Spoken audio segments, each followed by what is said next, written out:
Lightbearer, The Crimson Chronicle, Part 1. Written by J.A. Hawk. Read for you by Joshua Garner. Chapter 2. Down a Rabbit Hole. "You've got to be kidding me," Fletch exclaimed as he looked closely at the black crystal. There was no mistaking it. The ring sequestered within was the crimson catalyst. This must be why. The reason the keepers have been sending us all over the countryside. They have been looking for the lost catalyst. Well, that certainly seems to be the case, Fate said thoughtfully. She looked up at the massive black crystal. But how do we get it out? She poked at the dark surface irritably with the tip of her arrow. Fate recoiled in surprise as the radiant glow which had been infused to the arrowhead diminished and spiderwebbed its way through the dark void in fractal patterns. The great roots holding the crystal seemed to constrict jealously as the light dispersed deep within. "That's different," Fletch said in an unsure voice as the tiny radiance faded away. They stood in the dark in silent contemplation. The small pine torch gave occasional hisses. "Fate," Fletch began in a slow voice, "what would happen if we gave this thing a steady flow of light? Do you think the catalyst could react to it?" Fate looked across at Fletch, her eyebrows raised high in bewilderment. "How should I know?" she asked in a strained voice. "You are the one reading all the time," Fletch said irritably. "What use are all the books if you never learn anything?" "Yeah," Fate snapped exasperated, "but they don't usually cover big damn crystals, do they? I've never seen anything about lithiums getting this big before." She sighed heavily and tried to rein her temper back in. "Maybe I could reach the catalyst inside. Try to work a technique through it?" she commented thoughtfully. Fletch only grinned his lopsided smile. "Oh, okay," Fate said annoyed. "It's not a bad idea as far as theories go." Fate stowed the depleted arrow into her quiver and slung her longbow across her shoulders. She reached out with both paws towards the crystal and readied herself. Just reach the catalyst, she thought. She took a deep breath. The light was the purest form. The beginning.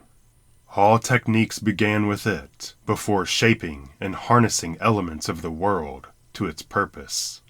It was the first thing a Lightbearer learned to do, harness pure light, and all Fate needed to do was navigate it into the crimson catalyst, through this other medium.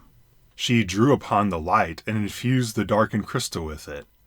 The gargantuan lithium crystal drank in the light ravenously, turning its black void to a brilliant, deep violet.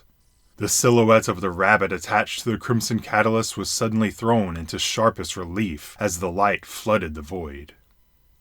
Fate suddenly broke the connection, and her technique faded as she recoiled. She took a few steps back in shocked astonishment. Her breath came in frantic leaps and bounds as she clutched a paw to her heart. "He's alive," Fate gasped, slightly panicked. "What?" Fletch shouted. He looked at the rabbit's silhouette slowly fading away within the crystal. "Yes, I felt him," Fate said. Her paw trembled slightly as she covered her mouth. "I can't believe it." "But he is." Fletch's words died as realization dawned on him, and he slowly turned to look at Fate. "The heir of Yonder is still alive?" Fate said in a shaken voice. Her pronouncement fell with the weight of kingdoms. Neither of them moved for a very long time. Fletch was the first to recover. "We've got to get him out," he said feverishly. The fox looked all around the dark crystal with the small pine torch raised high, searching for some flaw to exploit. However, the crystal held tight by the greedy roots of the massive tree had no cracks or blemishes to be found. "Fletch, stop scampering around," Fate said, grabbing the fox's sleeve as he passed her for the third time. I think you were onto something at first. I could feel the prince, but I could also feel the catalyst. If I can reach it, harness its strength, that's the way to go about it, I'm sure of it." She let go of the agitated Fletch. All right, Fletch said quickly. "Just tell me, what can I do?" "Gather the light and hold it," Fate said thoughtfully. "I'll direct it and stop squirming." Fletch's paws clenched together tightly for a moment. Then he let out a long breath. "Right," he finally said in a composed voice. Fate and Fletch shared a look. Then in unison they began to draw upon pure light. As agreed, Fletch held his portion of the light unformed and unused, as Fate harnessed and directed it with her paws held outstretched in front of her. The lithium jewel on the back of her paw glinted wildly as she directed the flow of light, infusing it into the dark crystal as she reached out with intent towards the catalyst. The crystal began to glow again with violent luminosity, so suffused with light as it was. It sent scattered purple rays of refracted light into the remnants of the dark hall, giving the vacant space an even more sinister look than before, as shadows capered and danced to violet music. An ominous cracking sound reverberated sharply through the large room. Fletch and Fate both looked up surprised, and this time there was no illusion. The powerful roots ingrained with dark crystalline veins were drawn inexplicably to the light, longed for it. The massive crystal was being squeezed tortuously by the giant tendrils as they sought out the source of the power they had been denied for so long. The two Lightbearers continued to feed the ominous jewel as Fate tried to focus a connection with the crimson catalyst. The enormous roots tightened savagely. Then, with a colossal crack, the bottom of the dark crystal shattered, giving way to nature's unyielding grasp. Thousands upon thousands of violet-colored shards skittered across the floor in every direction. In a rush, Fletch broke his technique, darted forward quickly, and grabbed the collar of the rabbit, who had just tumbled downward amidst the crumbling debris of the broken shards. Fletch struggled and pulled at the body, wrenching it roughly from the remnants of the crystal. Fate went to help. She grabbed the rabbit by whatever she could reach, and together they maneuvered him back a safe distance. With the crystal now devoid of light, the great roots eventually stilled themselves. One last chunk of crystal, loosed from above, landed heavily with a crash, which sounded like metal upon an anvil. The husk of the great lithium crystal lay broken, but from the remnants issued a dense, dark smoke, which languished about thickly. Fate didn't like the look of the smoke. It swirled slowly as if it were coiling to strike, and made the hair on the back of her neck stand on end. With an effort, she forced her eyes away from the unsettling sight. "Move the torch over here," she said to Fletch between labored breaths, and knelt down next to the rabbit. Maneuvering that much of the light all at once was a taxing endeavor, even for one as skilled as she. Fletch retrieved the small pine torch and held it close. It cast a warm light across the body of the prone rabbit. Fate pushed gently and rolled the young buck onto his back. The rabbit's fur was the most unique cinnamon color either of them had ever seen. His clothing was naught but tatters, and on his left paw he wore the silver ring with the large crimson jewel. However, as the light of the torch illuminated the ring, they noticed a terrible anomaly. The ring looked as if it had been fused to the young rabbit's paw. Tendrils of a dark inky formation carved dreadful patterns over the back of his paw and snaked sickly into the skin. In addition to this grim sight, the color of the fur on his left paw was a pale, ashen gray. A small noise came from the remnants of the crystal, which drew Fletch's attention, and he held the torch high. Fate peered into the depths of the dense smoke, still pooling about the broken fragments of the crystal. A sappy black ichor was slowly sliding down the top half of the broken giant before dripping onto the floor. The fox looked extremely wary, but said nothing and turned his attention back to Fate. "What are we looking at here?" Fletch asked. Well, it's definitely him, Fate said. She placed her long-eared head upon his chest, listened for a moment, then pulled back one of his eyelids. And he's alive. How can you be sure? What, that he's alive or who he is? Fate said in her best attempt at Fletch's cocksure demeanor. The fox gave her a dry look and she pressed on. Obviously I've never met the prince before, but his color could only belong to the royal family. It's unique to their line. I thought you knew that. She motioned towards his paw. And that's definitely a lithium crystal. It's not fake. Fletch, there aren't any other red ones anywhere, so it must be the crimson catalyst. Fate lifted the young rabbit's arm carefully. But as for this injury, Fate's voice trailed off. A spindly sound had just issued from somewhere behind, near the remnants of the broken crystal. There was a skittering, scratching noise. Something was moving. Small, gangrel forms had begun to coalesce from the ichor and dense smoke. They had thin arms, overlarge heads, and long, grasping fingers. The longer the creatures existed, the more solid they looked. Then, with the same spindly sound, hard, sharp claws crystallized at the end of their long hands. The two Lightbearers looked on in stunned curiosity. Their mentor had told them of dark manifestations that dwelled in the forgotten places of the land, but until now they had never encountered such things. The creatures slowly became aware of their presence and began to move in an agitated way. Small, pale eyes turned upon them with greedy malice. Fletch stood quickly and dropped the pine torch, his eyes focused upon the obtuse creatures. They had begun to arc out slowly towards their flanks. "Get him moving," he said darkly, and unsheathed his longsword. Swan had been forged in a light swell, and it shone with a cold fury of its own volition. Fletch drew upon the light and infused it into the lithium crystal set in the pommel of his sword. The blade flared to life with a pure, white radiance. The dark hall was suddenly cast into brilliant, sharp relief, and for a brief moment all could see the beauty once commanded by the long-lost wheelbarrow. Fletch winced slightly as the draw of the technique took its toll, yet he dropped into a balanced stance, with the longsword poised out in front of him. "It's always something. Well, best be about it," he said under his breath. The creatures came, drawn to the beacon that was Swan's newfound radiance, and Fletch met them with vigor. Where his lightcraft techniques may have lacked, the fox never missed a day with the blade. In swordplay, his brilliance outshone the steel he wielded. Fletch plunged and hewn, slashed and stabbed, repulsed and cleaved. None withstood his onslaught. He danced the blade forms with the grace of the most skilled of artisans, with sure footwork and strong, deft paws. Moving with a quickness from one position to the next, his longsword was a dazzling white fire that flickered in the dark.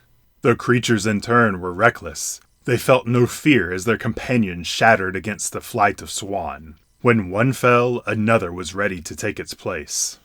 Whilst Fletch was focused on the pressing issue of violence, Fate drew upon the light and attended to the prince as best she could.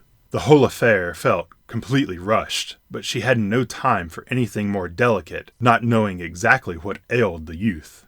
In the end, she had to compromise with the knowledge that the rabbit was still alive and seemed to still have the will to live. That was enough for her. Fletch, by comparison, seemed determined to outshine Fate and gave generous amounts of rigorous blade work to his task, until eventually he felled the last creature with a flourish from Swan. It died in a chittering gurgle of gnashing teeth and twitching limbs. Fletch was out of breath, his fur a mat of sweat. He let go the sustained technique he had been directing into his blade, and the sword waned back to its normal, pale glow. The fox had not come from the fray unscathed. He touched gingerly at his arm where one of the creatures had landed a blow. A slash in his white sleeve betrayed the injury below. The gash had rent right through his riveted mail with an unnatural ease. The wound did not look deep, but it had already added considerable more red to his already ginger fur. I really need to get a shield, Fletch chided himself ruefully. He closed the paw tight upon the bleed. Although the small deformed creatures had subsided, the dark smoke shrank back and gathered again at the base of the crystal in a thick, swirling mass. The sappy dark ichor which had been dripping from the remains of the great stone had now pooled, and the smoke joined around it, forming a dark miasma. The sound of metal scraping across the floor came from the miasma, and then the dark curtain fell. From the smoke and ichor came a great, hulking being. It was clad in heavy armor of an overlapping plate made of black steel. Atop its head it wore a full helm, elongated to accommodate a long muzzle. 2 black horns curved out from beneath a mane of long black hair, which cast over large shoulder pauldrons and fell down its back. The creature was twice as tall as Fletch, and glowered from the depths of the shadows, menacingly. The spindly sound of ichor crystallizing once again rang out, and the creature drew forth a great blade. The sword was heavy, long, and looked to be made of a dark iron, yet at its tip the iron faltered into a violet crystallization which glinted ominously. "Shifter," Fletch gasped as he watched the terror stretching to its full and considerable height. "Crevasse!"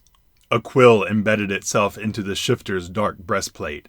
The arrow burned with a radiant fury. "Crevasse! Crevasse!" 2 more arrows struck near to the first, adding their tinder to the white blaze. "Fletch, we are leaving!" Fate yelled from the top of the balcony. She had managed to get the dazed prince up the stairs while Fletch was busy in the melee, but this was right out. Once Fate had heard Fletch shout, panic had flooded her as a nightmare was made physical. Thankfully, her body had not frozen up, and she rained arrow upon arrow down into the plated night. She hoped this would give Fletch the opening he needed, and that he would have enough good sense to flee. That Fletch did. The fox turned and fled from the shifter as yet another arrow from Fate landed true, forcing the Black Knight back farther still. Fletch sheathed his longsword as he ran and bounded up the rickety staircase, 2 steps at a time. Fate was desperately trying to drag the prince down the hallway by the scruff of his neck, and she pulled with all the might her thin frame allowed. Fletch crested the top of the stairs and ran to them. He grabbed the arm of the prince and wrapped it around his neck. Fate did the same, and together they ran in tandem, with the unconscious prince jostling roughly between them.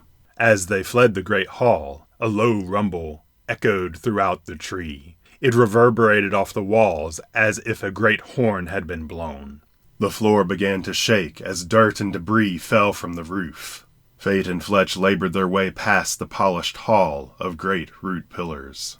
The violet crystalline tendrils embedded in the wood was alight with an eerie glow as black ichor seeped out from within. The hallway seemed to shrink as they ran.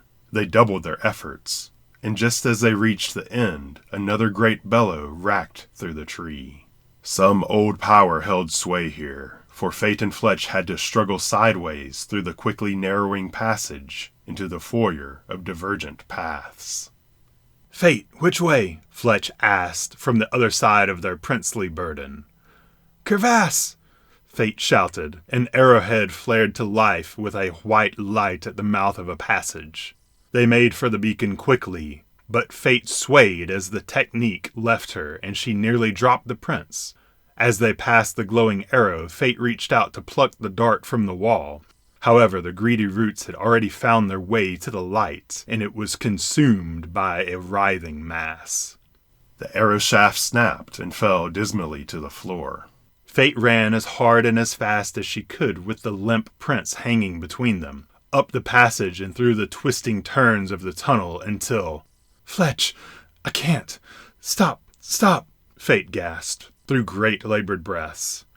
"He's so heavy." She swayed dangerously again. This time she lost her footing and was dragged down to her knees. Fletch stopped and Fate let go of the prince. She hunched over, her arms splayed wide, panting on all fours. Fletch, however, did not let go, but instead pulled the prince to himself. He squatted, centered the rabbit's weight above him, then with a tremendous effort and a slight yell of exertion, took the entire weight of the prince onto his shoulders. "Lead me, I can't see that well," Fletch grunted as he stumped forward heavily. Fate stumbled to her feet and followed after him, holding a stitch that burned in her side. The original passageway they had come down was perilous now. Roots from above reached down, eager for a chance to throttle passing prey. Undaunted they pressed on, but Fletch's breathing became more and more labored, as his taxed footfalls became slower under his added burden. The marked passage they were following ultimately proved false. The ravenous roots had collapsed in, and the passage was now blocked by an unsightly, twisted mass. Hastily they backtracked and rushed headlong into one of the branching paths they had ignored while on the way down. This new passage had 2 exits. The tree gave another great shudder, which reverberated down to its very foundations. "Which way?" Fletch asked weakly from under a pile of fur. Fate pulled 2 arrows from her quiver, whispered softly to them until a soft glow emitted from each. Then she aimed and shot down the left passage. The glowing star flew and smote into a wall. She did the same for the right passage. The second arrow hit the floor and skidded up a small incline. "Go right, towards the incline," Fletch yelled, and together they pelted pell-mell for the passage entrance. The tree gave another massive rumble and shook violently. Fletch careened sideways and slammed the poor prince into the wall before he regained his balance. Fate tried to help steady him as best she could, grasping his shoulder tightly as they went. The Lightbearers forged ahead, and at the end of the passage a pale light could be seen from an opening above. They ran for it as if the teeth of death were gnashing just behind. In a rush, they broke to the surface. The fresh air was blissful, and they stumbled quickly away from the ghastly hole that was Wellborough. Fletch dropped to all fours. The prince unceremoniously fell from his shoulders to land in a heap. It was late. Afternoon had passed, and twilight now played in the sky before night's watch began. Fate looked around in confusion. This exit was different from the place they had entered, and none of the surroundings were familiar. The remnants of a few squat buildings could be seen. They were little more than a cluster of stacked stones and rotting wood, hardly recognizable beneath the overgrowth that had reclaimed the structures. Even though the vast depths of Wellborough lay behind, the malice of that horrible place had not been slaked, for the dense forest floor about them had begun to writhe, as if 1,000 snakes had suddenly poured forth from the earth at the same time. "We can't stay here," Fate said, pawing at Fletch and urgently trying to force him back to his feet. "Move it, Fox!" "My pack," Fletch managed between heavy breaths. "Edek!" The fox's tongue lolled out of his mouth, and he panted frantically, but Fate understood. She pulled him around and fumbled at the straps of his travel pack to open the flap. She pushed aside gear and other useful oddments the fox usually carried until she found what she was looking for. From the pack, Fate removed a horn. It was ebony black and had a ribbed, twisted pattern. At one end was attached a fine silver mouthpiece. Fate drew a great breath, put the horn to her mouth, and blew with all her might. The reverberating sound of the horn echoed around the forest in a high, piercing note. But the low rumble of the earth was the only answer, as oily, blackened roots burst from the ground. Fletch scrambled to his feet and grabbed the prince. Fate took the limp rabbit's other arm, and they hoisted him up once more between themselves, and moved as fast as their exhausted frames would allow. However, the black roots were faster still. Dirt erupted in fountains as void-slick snakes outpaced the pair and burst from the rotten ground, forming a tangled wall to entrap them. "Keep going!" Fletch yelled as he quickened the pace, hurtling towards the looming wall of tangled roots with reckless abandon. Fate hadn't really registered what Fletch had said through the haze of adrenaline and panic, and was taken by surprise when Fletch suddenly dropped the prince's arm. In one swift motion, he drew upon the light, performed a small crow hop, and slung his fist forward, as if pitching in a game of hot acorn. The earth about their feet was suddenly infused. Fate fell as the technique took hold, and the ground violently rose to meet them in a colossal spray of erupting dirt. Fate, Fletch, and the unconscious prince were thrown into the air as easily as a catapult tosses a missile. High above the canopy they were flung in violent fashion. The wind whistled in Fate's ears as she pitched downward. In a panic, she drew upon the light and performed a technique of her own as the ground grew ever closer. A tremendous gale of air came from below and hit them from underneath roughly. Despite Fate's effort to lessen the fall, the two Lightbearers landed hard, tumbling end over end in a clatter of gear and weapons, until eventually they came to a painful stop in the dense foliage. It was a moment before Fate regained her senses. Bloody, bruised, and covered from head to paw in leaves and bits of old forest, she looked around in a daze. Their airborne trajectory had taken them over the thorn wall, into the very edge of the small, overgrown village, now cordoned off by the line of tangled roots.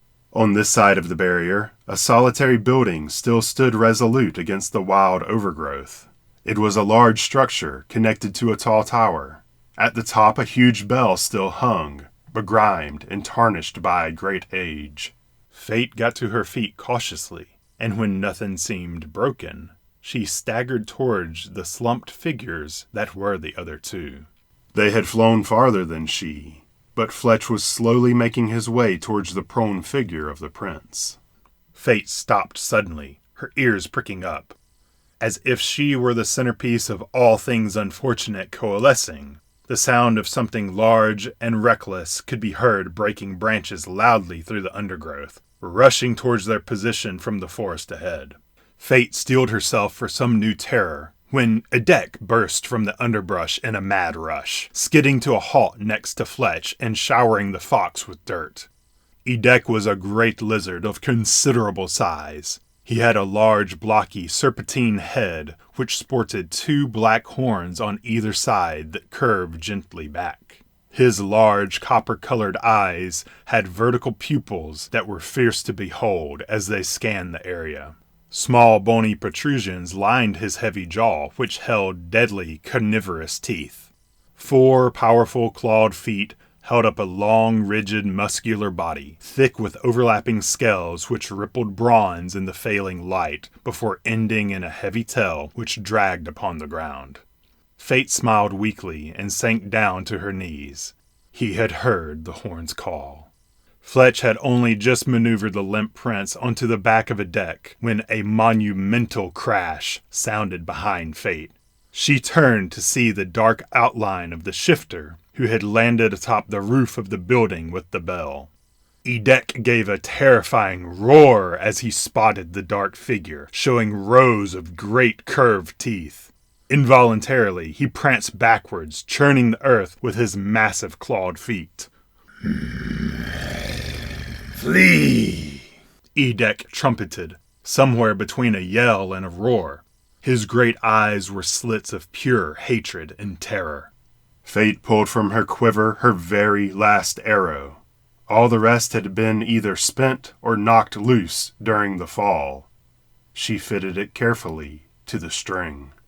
The shifter raised from a crouch to its full height, its great iron sword poised and ready for a fight. The old terrors were not forgotten so easily, and it did not mean to let them leave. Fate took a deep breath and looked into that void of metal and malice, then drew the bowstring to her cheek. Beyond the night, she saw the tangled wall of roots writhing in the distance, more agitated than ever before. She released her breath slowly and took aim. "Crevasse!" The light left her in a rush, passing through the crystal on the back of her paw and infusing the arrow in a brilliant, radiant white as it left the string. Fate swooned dizzily as her body faltered under the toil of yet another technique in such quick succession. But the arrow was already in flight. It flew high overhead and struck the large bell atop the desecrated building. One low, clear note rang out as if issuing in the coming night. The arrow bounced off the bell, turned over in midair, then dropped down the center of the bell tower. With a hideous churning noise, the twisted vines and roots pursued the light-infused star as it disappeared from sight. The overgrown building gave way as its foundations were ripped to sunders under the fierce pursuit of the roots. The shifter atop the roof lost its balance and disappeared as the building collapsed beneath it. The great bell plunged to earth with a resounding clang. Fate was only dimly aware of the strong paws that grabbed hold of her. She had a brief sensation of flight, then her world became a blur of night shadows as the sound of heavy clawed feet pounded through the forest at a run. Thank you for listening to this audio recording of Lightbearer by J.A. Hawk. If you enjoyed this production, consider supporting the author's work. Your support goes a long way in helping independent artists with projects like this one. Paperback copies of Lightbearer are now available for purchase through Amazon.com. And for readers who prefer a hardback version, they may be purchased through BarnesandNoble.com. Follow the links below or scan the QR code to pick up your copy of Lightbearer today.